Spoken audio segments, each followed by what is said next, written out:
River system of an area, यानी जो भी रिवर एक एरिया में फ्लो कर रही है उसे ड्रेनेज कहा जाता है। हेलो माय डियर स्टूडेंट्स, आज हम क्लास 9 चैप्टर 3 ड्रेनेज देखेंगे। ड्रेनेज चैप्टर में आपको सबसे पहले ये ध्यान रखना है कि ड्रेनेज का मीनिंग क्या होता है। River system of an area, यानी जो भी रिवर एक एरिया में फ्लो कर रही है उसे ड्रेनेज कहा जाता है। और ड्रेनेज बेसिन होता है जब एक रिवर फ्लो करती है उसके आसपास का जो भी एरिया है उस एरिया को ड्रेनेज बेसिन के नाम से जानते हैं। ठीक है। इंडिया, जिसके हम जानते हैं कि इंडिया में हम दो पार्ट्स में उसको पढ़ते हैं, एक पढ़ते हैं नॉर्दर्न इंडिया और एक पढ़ते हैं साउदर्न इंडिया। ड्रेनेज सिस्टम भी हम ऐसे ही पढ़ेंगे। ड्रेनेज सिस्टम में हम सबसे पहले देखेंगे कि हिमालय रिवर सिस्टम कौन कौन सी है, यानी नॉर्थ इंडिया में कौन कौन सी रिवर आती है, और साउथ इंडिया यानी पेनिनसुला रिवर कौन कौन सी है। तो इन दोनों में डिफरेंस आपको पता होना चाहिए कि हिमालय रिवर सिस्टम और पेनिनसुला रिवर सिस्टम में क्या डिफरेंस है। तो चलिए इसे देखते हैं। हिमालय रिवर सिस्टम की अगर हम बात करें तो ये पेरिनियल है। पेरिनियल का मतलब होता है ये 12 मासी है, यानी पूरे 12 महीने ये फ्लो करने वाली रिवर्स होती हैं। इनका पानी कभी भी नहीं सूखता है, ये हमेशा फ्लो करती रहती हैं। और इनका जो कहीं ना कहीं सोर्स है हिमालय रिवर का, ये ग्लेशियर होता है, माउंटेन होता है। ठीक है, ये आपको ध्यान रखना है। और तीसरा पॉइंट आप इसमें ये लिख सकते हैं कि इनका स्लोप काफ़ी हाई होता है और ये फिर नॉर्मल एरिया में आती हैं। और इनकी लेंथ काफ़ी ज़्यादा होती है, यानी ये बड़ी बड़ी रिवर्स होती हैं जैसे इंडस, गंगा, ब्रह्मपुत्रा। तो ये हिमालय रिवर आप लिख सकते हैं। पेनिनसुला रिवर की अगर हम बात करें तो पेनिनसुला रिवर पेरिनियल नहीं होती है, यानी ये 12 मासी नहीं होती, ये सीजनल होती है क्योंकि ये रेनफॉल पे डिपेंड करती है। अगर बारिश होगी साउथ में तो ये कहीं ना कहीं फ्लो करेगी, अदरवाइज़ ये सूख जाएगी। ठीक है, तो ये आपको ध्यान रखना है। ये पेरिनियल नहीं है, ये डिपेंड होती है रेनफॉल पे। और इसकी लेंथ भी छोटी ही देखने को मिलती है, ज़्यादा नॉर्दर्न के कंपैरिजन में बड़ी बड़ी लेंथ इसकी नहीं होती है। ठीक है। पेनिनसुला रिवर जो है ऑब्वियसली साउथ में फ्लो करती है और इसकी लेंथ कम है, तो ये आपको डिफरेंस दोनों का ध्यान रखना है। तो सबसे पहले अब हम देखेंगे हिमालय रिवर सिस्टम। यानी हिमालय रिवर सिस्टम में हम 3 रिवर के बारे में पढ़ेंगे, first Indus, second Ganga and third Brahmaputra. तो चलिए स्टार्ट करते हैं इंडस से।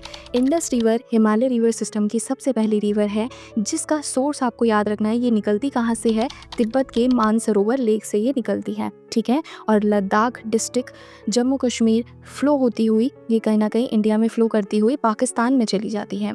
और इसकी बहुत सारी ट्रिब्यूटरीज़ हैं। तो आपको सबसे पहले ये पता होना चाहिए कि ट्रिब्यूटरीज़ क्या होती हैं। ट्रिब्यूटरीज़ होती है एक बड़ी सी रिवर में अगर कोई छोटी छोटी रिवर आके मिल जाती है, ठीक है, तो उसे ट्रिब्यूटरी कहते हैं। ओके। इसकी बहुत सारी ट्रिब्यूटरी हैं इंडस की, जैसे जास्कर, नुब्रा, श्योक, हुंजा, सतलुज, ब्यास, रावी, झेलम, चेनाब, ये सारी की सारी इसकी ट्रिब्यूटरीज़ हैं जो कहीं ना कहीं आपस में आके मिलती हैं।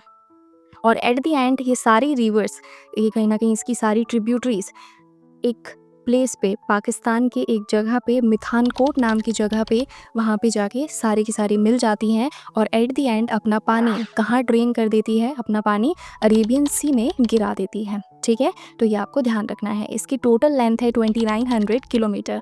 और ये कहाँ कहाँ से फ्लो हो रही है? तिब्बत से, जम्मू कश्मीर से, हिमाचल प्रदेश, पंजाब, और एट द एंड ये पाकिस्तान में चली जाती है। तो इंडस रिवर के बारे में आपको इतना ही ध्यान रखना है। नेक्स्ट हम देखते हैं Ganga river system, which is very important, क्योंकि गंगा हमारे इंडिया की सबसे बड़ी रिवर है जिसे आपको पढ़ना चाहिए। सोर्स हम सबसे पहले देखते हैं कि ये गंगा रिवर निकलती कहाँ से है। गंगा रिवर जो है ये गंगोत्री ग्लेशियर से निकलती है, लेकिन आप इसे थोड़ा सा डिटेल में समझिए ध्यान से। गंगोत्री ग्लेशियर से ये 2 पार्ट्स में निकलती है, एक निकलती है अलकनंदा और एक निकलती है भागीरथी। ठीक है, ये दोनों जो है, ये दोनों रिवर एक पॉइंट पे जाके मिलते हैं जिसे देवप्रयाग के नाम से जाना जाता है। आपने नाम सुना होगा। इसके बाद इसका नाम गंगा पड़ता है। ठीक है, तब ये कहीं ना कहीं हरिद्वार यूपी में प्रवेश करती हुई फ्लो करती रहती है। तो ये आपको ध्यान रखना है। ये इंडिया की सबसे बड़ी रिवर है और इसकी अब आपको ट्रिब्यूटरीज़ ध्यान रखनी है कि इसकी ट्रिब्यूटरीज़ कौन कौन सी हैं, जैसे गंडक, कोसी, घाघरा, चंबल और यमुना इसकी सबसे बड़ी ट्रिब्यूटरी है। बेतवा, सोन, ये सारी इसकी ट्रिब्यूटरीज देखने को मिलती हैं। ओके, फिर से ये वेस्ट बंगाल में जैसे पहुंचती है, वेस्ट बंगाल में जाते ही एक प्लेस पे फरक्का बैरेज नाम की जगह है, वहाँ पे वेस्ट बंगाल में ये 2 पार्ट्स में डिवाइड हो जाती हैं। ठीक है, एक पार्ट इसका होता है हुगली और एक होता है भागीरथी।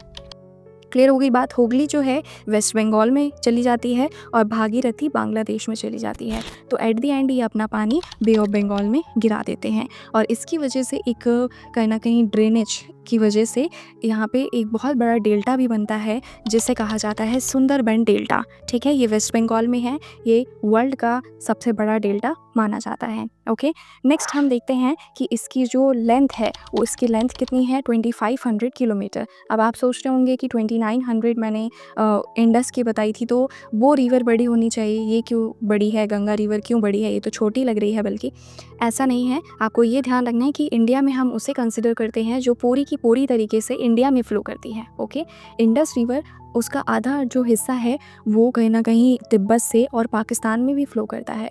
इंडिया में इतनी बड़ी लेंथ उसकी नहीं है, लेकिन अगर हम बात करें गंगा की तो गंगा पूरी की पूरी कहीं ना कहीं यहीं इंडिया में ही फ़्लो करती है, तो इसीलिए इंडिया को सबसे बड़ी रिवर माना जाता है। Hope you understand.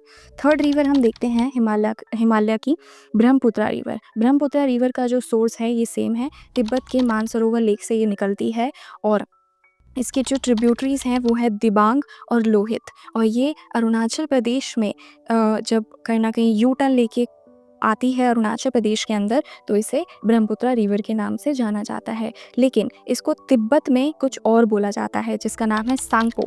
ठीक है, इसे तिब्बत वाले लोग क्या बोलते हैं, सांगपो। और जब ये इंडिया में आती है तो इसे ब्रह्मपुत्रा रिवर के नाम से जाना जाता है, ये आपको ध्यान रखना है। और ये भी अपना पानी कहाँ गिराती है, बे ऑफ बंगाल सी में गिरा देती है।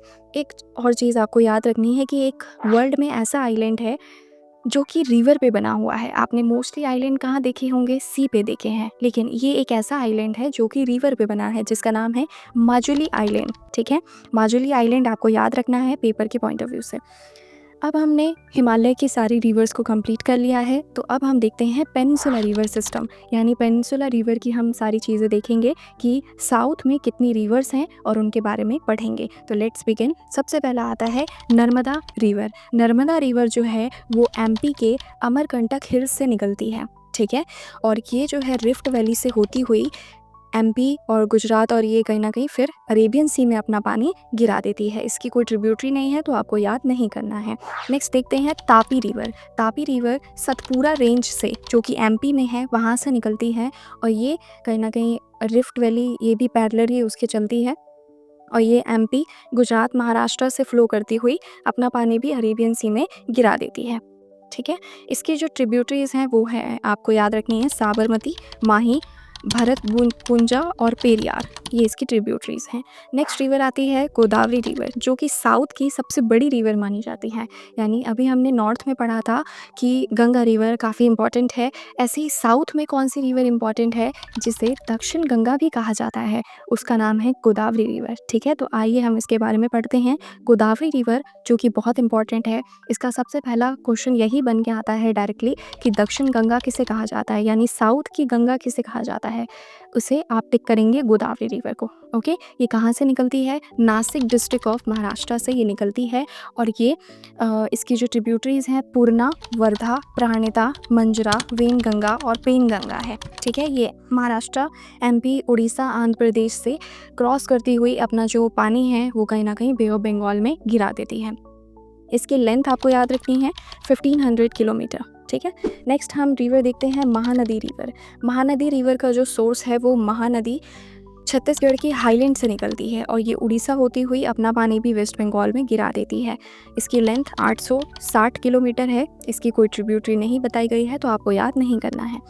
नेक्स्ट रिवर आएगी कृष्णा रिवर। कृष्णा रिवर जो है महाबलेश्वर से निकलती है और इसकी ट्रिब्यूटरीज है तुंगभद्रा, कोयना, घटप्रभा, मूसी और भीमा।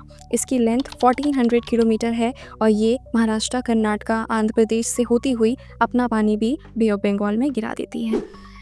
लास्ट रिवर आएगी कावेरी रिवर। कावेरी रिवर जो है ये ब्रह्मगिरी रेंज से जो कि वेस्टर्न घाट में है वहाँ से निकलती है।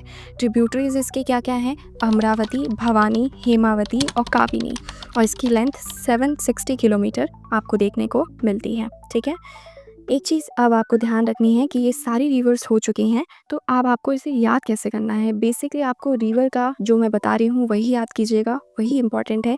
रिवर का आपको सबसे पहले सोर्स पता होना चाहिए, ठीक है। आप इसको 2 पार्ट्स में ही पढ़ें, हिमालय रिवर पहले पढ़ें, फिर पेनिनसुला पढ़ें। तो इनका सोर्स पता कीजिए, ट्रिब्यूटरीज़ इनकी अलग से लिख लीजिए कि कौन सी रिवर की कौन सी ट्रिब्यूटरी है, क्योंकि ये एमसीक्यू में डायरेक्टली पूछते हैं, ठीक है। और इसकी लेंथ आपको पता होनी चाहिए, और कुछ जैसे कीवर्ड्स मैंने बताया, जैसे दक्षिण गंगा किसे कहा जाता है, तो आपको पता होना चाहिए कि गोदावरी रिवर को दक्षिण गंगा कहा जाता है। माजुली आइलैंड कौन सी रिवर पे बताया था मैंने, ब्रह्मपुत्र रिवर पे मैंने आपको माजुली आइलैंड के बारे में बताया था, ठीक है। तो ऐसे आप उसे याद रखिए, मेन सोर्स, ट्रिब्यूटरीज, लेंथ और उसका एरिया, और वो अपना पानी कहाँ गिरा रही है वो भी आपको पता होना चाहिए। तो आप ऐसे इस रिवर्स को कंप्लीट कर सकते हैं। नेक्स्ट टॉपिक हम पढ़ते हैं लेक। लेक भी बहुत ज़्यादा इंपॉर्टेंट है। India has many lakes which differ from each other, यानी बहुत ज़्यादा अलग अलग लेक्स पाई जाती हैं। कुछ फ्रेश वाटर लेक भी हैं, कुछ नॉर्मल वाटर लेक भी आती हैं। ये 2 टाइप्स की होती हैं, एक होती है आर्टिफिशियल लेक और एक होती है नेचुरली लेक होती है, उससे कहा जाता है। तो लेक बेसिकली जो है एग्रीकल्चर के लिए भी इंपॉर्टेंट होती है, इकोनॉमी के लिए भी इंपॉर्टेंट है, और नॉर्मल जो वहाँ पे लोग रहते हैं क्लाइमेट के लिए भी इंपॉर्टेंट है। तो लेक का भी काफ़ी ज़्यादा इंपॉर्टेंस हमें देखने को मिलता है। ओके, आपको एक चीज़ ध्यान रखनी है कि फ्रेश वाटर लेक, इंडिया में फ्रेश वाटर लेक कौन सी है, तो आपको टिक करना है वूलर लेक, ठीक है।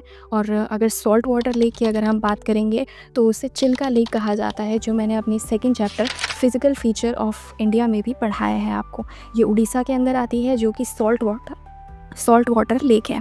Okay, importance of lake. Lake important क्यों है, ये डायरेक्टली क्वेश्चन आता है। सबसे पहले ये इंपॉर्टेंट इसीलिए है क्योंकि इससे रिवर का जो फ्लो है वो रेगुलेट होता है, और ये रेनफॉल को भी कहीं ना कहीं स्टोर कर लेता है, और एग्रीकल्चर के पॉइंट ऑफ व्यू से काफ़ी ज़्यादा इंपॉर्टेंट है। फ्लड को रोकता है, फ्लड को कंट्रोल करता है, और हाइड्रो पावर जनरेशन के लिए भी इंपॉर्टेंट है। नेचुरल ब्यूटी को बढ़ाता है, और टूरिज़्म सेक्टर को भी काफ़ी ज़्यादा एनहांस करता है और अट्रैक्ट करता है, ठीक है। अब हम देखते हैं कि रिवर्स का रोल क्या है इकोनॉमी में। इकोनॉमी की जब भी बात आएगी तो रिवर आपको ऐसे ध्यान रखना है कि आप फिर इकोनॉमी के टर्म्स में आंसर लिखेंगे, जैसे कि हाइड्रो पावर जनरेशन के लिए रिवर का यूज़ किया जाता है, ठीक है, और इसमें इरिगेशन के लिए यूज़ किया जाता है, और नेविगेशन के लिए, ठीक है। रिवर का मेनली इकोनॉमी में इन सब कामों के लिए यूज़ हो रहा है, यानी बिजली बनाने के लिए हाइड्रो पावर, इरिगेशन, एग्रीकल्चर में ये सब यूज़ होगा, और नेविगेशन, एक प्लेस से दूसरी प्लेस जाने के लिए, नेविगेट करने के लिए भी यूज़ किया जाता है। लेकिन आज के टाइम में हम देख रहे हैं कि रिवर पॉल्यूशन बहुत ज़्यादा बढ़ता जा रहा है, तो ये टॉपिक भी दिया हुआ है आपको कि रिवर पॉल्यूशन क्यों होता है। तो आपको कुछ कॉजेज़ ध्यान रखने हैं कि रिवर पॉल्यूशन का बेसिकली रीज़न है, सबसे पहले डोमेस्टिक वेस्ट, ठीक है। डोमेस्टिक यानी हमारे घर से जितना भी कचरा निकल रहा है एट द एंड वो रिवर में ही जा रहा है, ठीक है। और दूसरा आ जाएगा इंडस्ट्रियल वेस्ट। इंडस्ट्रियल से भी जो भी केमिकल्स वगैरह निकल रहे हैं वो भी कहाँ जा रहे हैं, रिवर में जा रहे हैं। तीसरी बात है टूरिज़्म सेक्टर से भी कहीं ना कहीं रिवर बहुत ज़्यादा पॉल्यूट हो गई है। जितने भी लोग आज टूरिज़्म सेक्टर बहुत ज़्यादा बढ़ गया है, उसकी वजह से रिवर ज़्यादा पॉल्यूट देखने को मिल रही है। कुछ लोग जाते हैं वहाँ पे कचरा फैला देते हैं, साफ़ सफाई मेंटेन नहीं करते हैं, तो इसकी वजह से रिवर का पानी भी गंदा होता जा रहा है।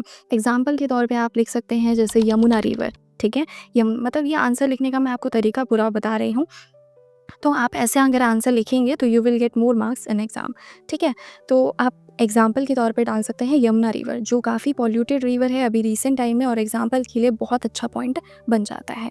और इससे हम कहीं ना कहीं बचाना चाहिए, हमें रिवर के पानी को साफ़ करना चाहिए, गवर्नमेंट को ध्यान देना चाहिए, और लोगों को भी थोड़ा इसमें अवेयर होना चाहिए कि हम रिवर को पॉल्यूट ना करें, क्लाइमेट को हार्म ना करें, क्योंकि इससे एक्वाटिक इकोसिस्टम यानी अंदर पानी के अंदर जो भी रहने वाले जीव हैं वो भी मरने लग जाते हैं। तो इसके लिए गवर्नमेंट ने भी एक काम किया है, जैसे गंगा एक्शन प्लान लेके आई थी गवर्नमेंट रिवर की कहीं ना कहीं सफाई वगैरह के लिए, लेकिन अभी भी वो एक तरीके से हो नहीं पाया है इतना फ्रूटफुल, ठीक है। तो आप ऐसे कहीं ना कहीं अपना पूरा आंसर लिख सकते हैं। तो ये पूरा चैप्टर यहाँ पे कंप्लीट हो जाता है। अगर आपको कोई भी डाउट होता है तो आप कमेंट बॉक्स में लिख सकते हैं, और अगर आपको इसी और चैप्टर की भी अगर वीडियो चाहिए तो आप बता सकते हैं। Thanks for watching.